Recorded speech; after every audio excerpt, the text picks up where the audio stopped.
Okay, this is the third video of a three-part series where I'm talking about my Dengfu e10 electric mountain bike. First two videos, first was just sort of showing you the bike. The second one was talking about some of the build issues. And this video is just a discussion of the things I really like about this bike. First of all, the main reason I bought this bike is that if you've seen one of my other videos, I hate the fact that these electric mountain bike motors basically can't be serviced. I mean, some of them can, but for the most part, the motors have to be, if there's any problem with the motor, you have to get a new motor. If you're under warranty, great. If you're not under warranty, you fork out whatever it costs to get you a new motor, and then you move on. The Bafang is a little bit different. The Bafang apparently can be worked on, can be upgraded. There are a number of people, there are not so many YouTube videos showing people opening the motors and working on them, but there are a number of discussions on forums where people are, taking the motors apart and working on them. Particularly, there's a guy, Neeko Devinchi, who talks about and shows in some of his videos working on these motors. Another thing that leads me to believe that that's true is when you look on AliExpress, you see a number of parts for the motors, and even see some parts on eBay. So the Bafang motors apparently, are much more user-friendly in terms of being able to be opened and repaired and worked on. And I believe it's true, at least it's probably more true than it is on most of the other e-bike motors. I can't prove that. I've not taken mine apart, but I did buy it with sort of the hope that that would be available. And thus far, I'm optimistic that that'll be there. So a very serviceable motor. The other thing about this bike is it's relatively cheap. I mean, I paid for the frame, the motor, the battery, the hardware, delivered to me $2,200 approximately. And then, with the build out, I, had some parts, bought some parts off Pink Bike, bought some parts here and there. And basically, in summing it all up, I have about $4,500 in the bike. Now, if I could have done it cheaper if I didn't have the Seikos on the front fork, or I didn't put the HC97 damper, on the bike. So, I could have probably got it even cheaper. And for the, to have a bike that will perform at the level that this bike does for $4,500 seems like a good price to me. Now, some of you may disagree because e-bike prices have really come down, but this one seems to be a very good value at the price. The other thing, the motor. I'd never been on a Bafang motor until, I bought this one and then turned it on for the first time myself. And I was very surprised. The motor's relatively quiet, certainly quieter to me than a Shimano E8000 or an EP8. It has a little bit of a purr to it, but nothing bad. The motor also is very strong. I mean, the motor seems to have a tremendous amount of power to it. It feels a lot like a Bosch motor, the current generation Bosch motor. I've got a friend who has a Trek rail. I've ridden that, and it feels a lot like the Bosch motor. The bike, my bike. When I bought the bike, I was given the option of a Class 1 motor setup or a Class 3.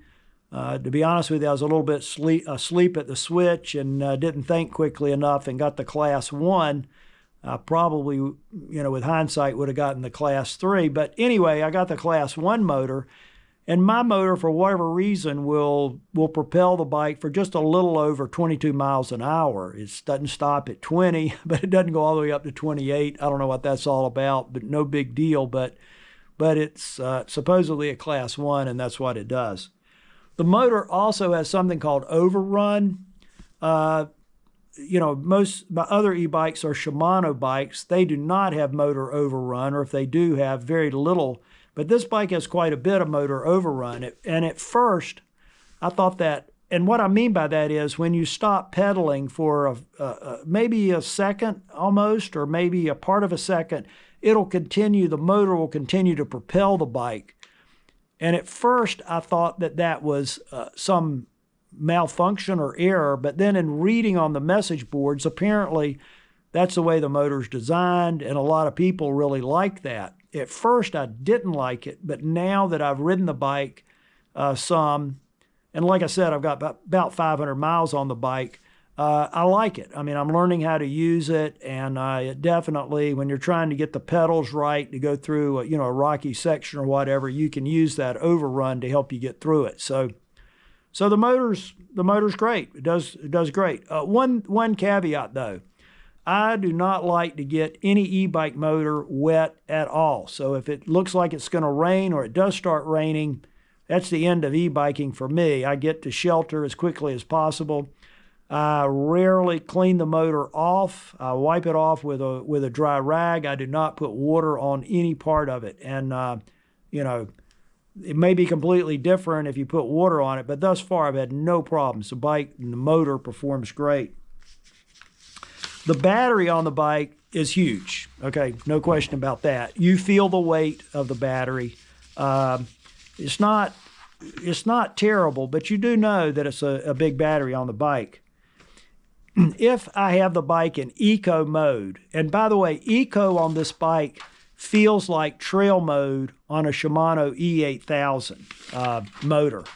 But on this bike, if you have it in eco mode, you can go, or I've been going about 30 miles, and that assumes that the elevation is about 100 feet of elevation per mile. Now, obviously, if there's more elevation, it'll go less, or if there's less elevation, it may go more, but that's roughly the range I'm getting out of the battery. Relative to my experience on other e-bikes, this seems to burn more battery. What I've been told from reading some of the forums, that's the way Bafang sets their motors up. They set them up so that they won't, burn down and cause battery damage by using up too much of the battery. I don't know if that's true or not, but mine clearly, burns the battery relatively quickly for the size battery. I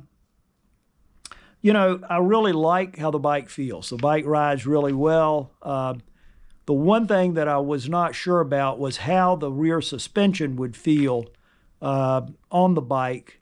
But boy, it's very plush. When you hit something big on the bike, it's able to absorb it. I have bottomed it out, but that was only because a really big huck to flat situation on the bike. But otherwise, the bike, the rear end feel of the bike and the rear end geometry seems very smooth. I liken sometimes how much it feels like you're being caught by the hands of an angel.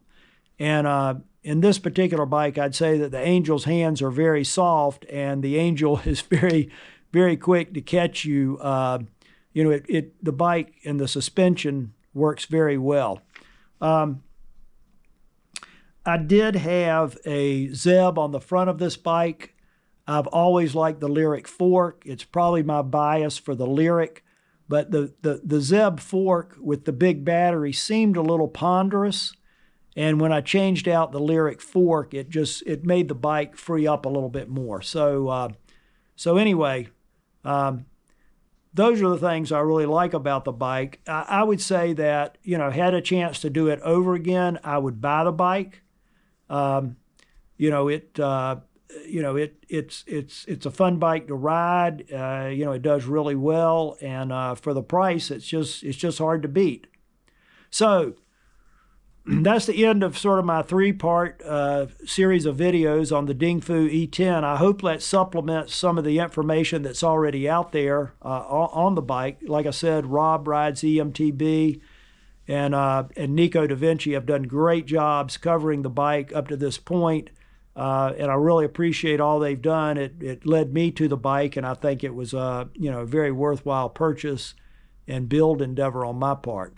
So with that, I'll leave you. That's my video on the Dengfu e10, and I will see you guys at the top.